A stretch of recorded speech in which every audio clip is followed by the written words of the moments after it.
Hey everybody, welcome back to How to Hotshot Questions Answered. I think I'm gonna name this segment, What About Wednesdays? Because a lot of the questions I get are from people that are just starting in the business, just got on the road, are just about to get on the road, or are doing their due diligence, their research to get on the road. And most of your questions start off with, hey, what about blank? And that makes sense, that's perfect, because when I started a year ago, by the way, I just made my 1-year anniversary. Boss. It seems like a lot longer than that, but a few weeks ago I made 1 year of my MC authority being active. So I do want to answer 2 questions that have to do with what about insurance renewals after your 1 year, because I just crossed that threshold, and also what about this free DOT number. Some of you guys are having issues signing up for your free DOT number, and I want to explain it so you don't get charged or whatever. So let's tackle that first, because most people want to know about that. So as far as your DOT number goes, there's 2 umbrellas, 2 designations, 2 different types of motor carrier that you can be. One requires an MC number, one does not. So intra, I-N-T-R-A, intrastate motor carriers don't leave their state. You operate within the boundaries of your state. You never cross state lines. That DOT number is free. You do not need to pay $300, $600, whatever, for that DOT number. It is free. Once you go to get your MC number costs $300, and you also then have to be an I-N-T-E-R state, interstate motor carrier, and the $300 associated with getting your DOT number when you're going to be an interstate motor carrier number is for your MC number. You don't need an MC number to be an intrastate motor carrier. I have my own authority, always have from day one. I am an interstate motor carrier. I have my MC number, and that's what I paid $300 for. So when you go to the FMCSA website and you are signing up for your DOT number, sign up. It's going to ask you a question like, are you going to be an interstate motor carrier or an intrastate motor carrier? Please don't make the mistake. You want to be an intra, I-N-T-R-A state, intrastate motor carrier. That way you get your free DOT number. It's just as valid as your interstate DOT number. Only difference is you're saying you're not going to leave state boundaries. You're going to stay within your state. They call it your domicile state, your home state, where you live, where you're based out of. And there's nothing wrong with it. This is not like a shady thing to do. It's not that at all. Basically, if you are just getting your DOT number because you want to get access to the free, your free 30 days to the DAT Loadboard that I offer you guys in the link underneath all my videos and in my free course and all that, then signing up as an intra-state motor carrier is all you need. You're not going to leave the state. You're probably not even running yet. So all you really want is a DOT number that's free, so you can then sign up for your free 30 days of DAT Loadboard access, so you can familiarize yourself with what loads are paying, where loads are running around you, where they're coming from, where they're going, what they weigh, how long are they. I've gotten a lot of questions saying, what's the best first step? This is the best first step. Sign up for the DAT 30-day Loadboard, not because DAT throws me a couple pennies every month from you signing up, if you stay past your free trial. That's not what this is about. This is about you really figuring out, what's the volume like for freight around me. That's what you want to know. And if that's what you're asking, if you sent me messages or comments about that, the answer that I've been typing to everybody, and I'll say it here for everyone, is get your free DOT number, sign up as an intrastate motor carrier. It's free DOT number.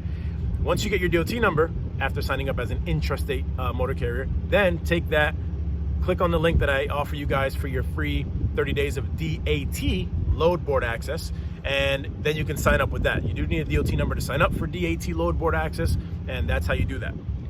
So hopefully that helps. If you have any other questions regarding DOT and signing up for your free DOT number, leave it in the comments below to this video and I will answer. I answer 95% of the comments and questions you guys post in the early morning or late evening when I'm off the road, basically, and I will answer that. So that's that about the DOT number and the DAT Loadboard access.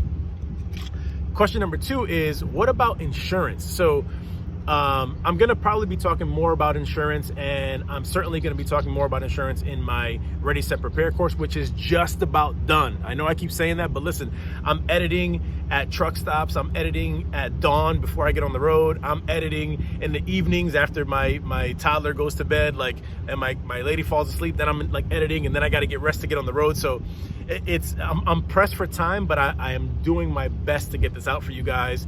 My goal, my self-imposed deadline, is to have this course out for you guys this Sunday on Weekly Money. And again, listen closely. I am only going to send the notification that it's available through email. So if you haven't signed up for my free course, do so now. The link is in the comment section below. Like, you were gonna leave a comment, you'll see I'm the first comment, and I have a bunch of links to free stuff, DOT, DAT, and the free course, that's in there too. I'm also gonna place the free link in the description section of this video. If you know how to get there, little gray triangle to the lower right-hand corner of your screen, tap it, opens up the screen. You'll find links there as well. The link to the free course is there as well. Or just leave me a comment underneath this video and say, hey, please send me the link to your free course. I'll send it to you.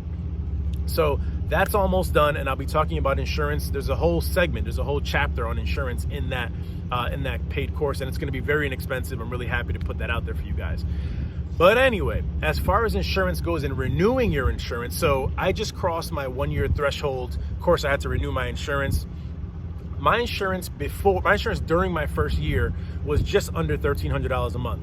Now remember, when I first started, like everybody else, you have to put your down payment down. It's usually between 16.7% of your total insurance premium for the year.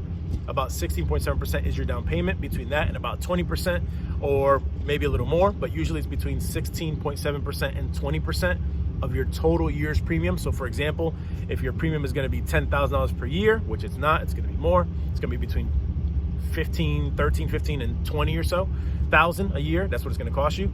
Then 16%, if it was 10,000, is going to be about $1,600 to about $2,000. So those are some rough numbers, and that's with Progressive. They insure just about everybody your first year. So I put a down payment down, and the rest of the term, which was another 11 months, because you don't have a payment on your 12th month. The rest of the 11 months, they divide that, whatever your premium is for the year minus the chunk of down payment, and then whatever's left is what they spread out over the next 11 months. So that was about $1,300 a month for me. Once I renewed, I thought, man, I'm gonna save money. I'm over a year in the game. I'm a veteran now. My monthly policy is definitely gonna reduce, and it did not. And let me explain why. A few reasons why. One, listen, I got a ticket. I got a speeding ticket in New York during my first year. I thought that was definitely going to show up. It didn't, at least not yet. Hopefully, New York DOT is not looking at it saying, oh, let's hit that guy. Hopefully not. But anyway, if it does, it does. I was speeding, so it is what it is. But that did not play a factor in my year 2 insurance policy being higher every month than my year 1 insurance monthly premium. So one of the things that contributed to it was that I did not have to put a down payment down for year 2. So I'm financing the same amount, actually more, because it's not like it's let's say 10,000 for easy numbers. It's not like it's a $10,000 policy minus $2,000 down. I'm spreading $8,000 over 11 months. In year 2, basically let's say it's 10 grand again. It's $10,000, no down payment. So now I'm spreading $10,000 over 11 months, not $8,000 over 11 months, which means that your monthly payment's automatically gonna be higher. So that was one reason why my payment was a little bit higher. I could have put a down payment, but it's the Corona era, and it's better to have your capital in your pocket. At least that's my way of looking at it. Plus, I come from a real estate mortgage background, and it's always better to leverage. So I keep money in my pocket whenever I can. So I did not put a down payment on my year 2 insurance policy, still with Progressive. Yeah, that's one of the reasons why it was higher. The second reason it was higher, they told me, and I don't know if this is true or not, there's really no way for me to verify it that I know of. I'm based out of Connecticut, and they said, hey, there were a lot of claims, last year, over the last 12 months that you were with us in Connecticut. We had to pay out a lot of claims. That drove the insurance premiums up, and we basically take that increase and divide up amongst everybody that we insure with commercial insurance out of Connecticut, and everybody's insurance goes up a little bit because of that. So nothing I can do about that. So that's the second reason. The third reason, though, is the most interesting. So when I first signed up for Progressive, and mind you, I could have signed up with a different company on year 2, but I would have had to put a down payment down. I didn't feel like doing that. So whatever. You can do that if you want to. If you have the money to put into a down payment for year 2, go ahead. You have to for year 1. I didn't have to for year 2 if I stayed with Progressive, and that was enough to keep me there. Maybe year 3, I'll put a down payment down and really substantially lower my premium. But anyway, when you first sign up for your commercial insurance, what was I gonna say? Oh, they ask you, how far are you gonna drive? 200 miles, 500 miles, or nationwide? I knew I wasn't going to do OTR, over the road, and run nationwide. I knew that wasn't going to be me. I knew I wanted to be home every night and work 4 days a week or so. So over the road, nationwide wasn't me. I did know, however, that if I was going to stay within the Northeast, I was going to run more than 200 miles in any given direction. So I didn't want to say 200 and then, you know, I thought if I get stopped or get in an accident outside of 200-mile radius from my house, I'm not going to get covered, which, by the way, is not the case. That came from Progressive. I didn't make that up. So I said 500 miles is what I'm going to run. Well, I found out when I renewed that I didn't have a choice. I could not have selected a 200-mile radius from my house during year one. You're obligated, or they're obligated, to give you at least a 500-mile radius from your home as the radius you're going to operate in when it's your first year. When it's your second year, you can increase it if you want to, of course, but you can reduce it. So I told her, this is where I run, and she said, well, you're more in the 200-mile radius from your house. Let's reduce your radius from 500 miles from your home to 200 miles from your home. By doing that, and by the way, she did say, and if you can surpass that 200-mile radius, and if there's an accident outside of that 200-mile radius, we'll still cover you. We just want to know what radius you're going to run in more than likely, more often than not, 200 or 500. I'm like, no, I'm a 200-mile radius from my house kind of guy. When she changed my policy from a 500-mile radius from my home to a 200-mile radius from my home, my policy, which during year one was about $1,300, $1,253 if I'm not mistaken, it had already gone up at a 500-mile radius to $1,475, like way up. Like, that's a lot of money. $300, $400, almost $250, if not a bit more. When she reduced it, when she adjusted my radius that I drive down to 200 miles, it came right back down to $1,200. So basically, I saved money by being accurate about how many miles away from my home I drive commercially. Sweet. I was like, man, I got to pay almost $250 more a month. But again, when I adjusted my driving radius from 500 miles from my home down to 200 miles from my home, it came down to $1,200. So I saved $50 there. I would have saved more if there weren't a lot of premiums, supposedly, in Connecticut last year, and the rates went up because of that. If that hadn't happened, then I would have saved even more, but that was a bump to my monthly premium. So anyway, that's a bit about insurance. There's some other tidbits that I'll look in my notes and with Progressive and share as time goes on, but that's the information that you guys wanted to know about your free DOT number, and that's the information that you guys hopefully would appreciate. I know I appreciated when I heard it about insurance renewal. So this stuff goes for year 2 of insurance, not year 1.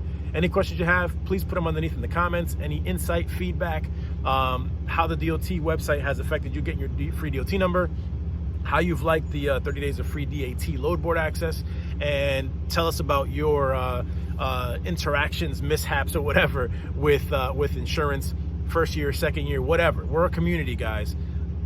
Comment back. We all read them. I read them. I respond, but everybody reads them, and they educate all of us. So I'll see you in the comments, and I'll see you on Weekly Money this Sunday, where hopefully, if all goes well, I will be unveiling, or at least announcing, that the Ready, Set, Prepare paid course, which is going to be really inexpensive, is available. But again, I will only be sending out the purchase button, the buy button, the ability to buy it, to everybody that's signed up for my free course. So if you haven't signed up for the free course, please do so now. Comment section below, description section below, or comment below and say, send me the link for the free course. All right, guys, I got to get this load and that load on the road and get them delivered. Later.